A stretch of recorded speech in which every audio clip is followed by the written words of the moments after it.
If you would look for yourself, how would you like this world to be like in 10, 20 years? I mean, how would you like to see this whole Web3 metaverse NFT bingo?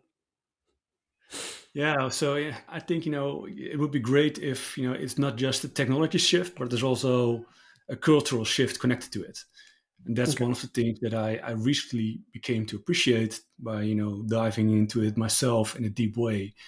Is that what you see in a lot of the Web3 projects, that there's actually a big community drive behind it, right? So well, Discord, is this it used to be a gaming tool, but it's now being used a lot actually to build communities around NFT projects. Hmm. And there's really a sense of community in the fact that people sharing a lot of information. They want to make sure that there's equal pay for anyone, right? So that really Web3 stands for win win win. Hmm. That the creator gets good money out of the project, the community is getting a stake because they have an NFT Hmm. ownership out of the project, and companies can actually earn something. And I think, for example, the Adidas project, where they bought Bored Ape and then they created more content around their own Bored Ape with that, is a great example of that. Because they really try to understand the community, they try to speak the same language, and they were not just selling their products with that, but they actually try to engage with that community and deliver more content in that community. And they also support that community in a financial way by actually buying an NFT themselves as well. So yeah, if it can be that cultural shift where it's not the platforms owning the majority of the benefits or the brands just owning all the data, but there's really a win-win-win. I think that will be a great vision to work towards at least. Yeah. Amen. I like that. I like that. So it could be a rebalancing act for a lot of the economy and societal impact thanks to that technology. So yeah, I'm. Yeah, I think because the whole basis of it has already been around for a while, blockchain, and people who've been in blockchain, they usually say, well, this is not something new. And then say, yeah, well, it's true, right? The technology is not new. But what you see, because it's now being embraced by the cultural elements of society as well, is that it's getting a new perspective. And I think that is very interesting because when culture and technology sort of collide, I think you get interesting things out of that.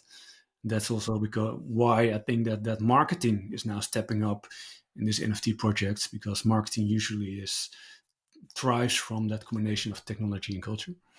Yeah. Yeah, that's interesting because you often indeed have those trends where artists are launching something and then marketing can act as an accelerator and push actually the thing forward. And artists and technologists actually are working hand in hand Yeah. in those aspects. Yeah. Yeah. I just hope that, but that's more of a personal note, and that we don't fall back on kind of the hangover we have from Web 2.0.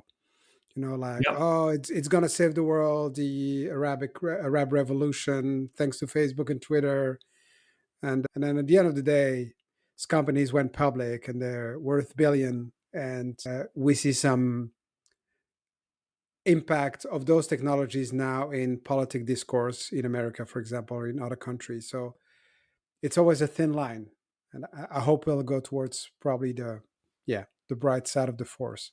Yeah, no, I Yeah. fully agree. Right, I think we all had that feeling with Web two. It opened up a lot of global communication, so the world would be able to communicate better, and therefore we would be able to get along better. Well, I think that was a little bit of a dream indeed, right? If you see at all the filter bubbles and polarization happening. So yeah, there's definitely a risk for that, right? I think that Mhm. everybody working on Web three should be aware of that. There's a risk that it Yeah. goes the same direction again. I put my hope out of the fact that I think if you look at what freedom is, right? Freedom is the able to express yourself without censorship, right? So without a censor sort of uh, being able to stand between you and somebody else. And in the core, that is what, well, the only way to do that even is with blockchain technology, right? It's the only technology that we invented up to now that opens up the way to directly communicate with others and transact with others in a safe way, and having some consensus on that actually was a transaction in a decentralized way, right, without that third party in there. So yeah, I think that's just very exciting that that technology is there now, is being embraced by cultural worlds. It's getting more volume because marketing is sort of getting in the loop, and now we need to make sure that people start embracing it in the right ways.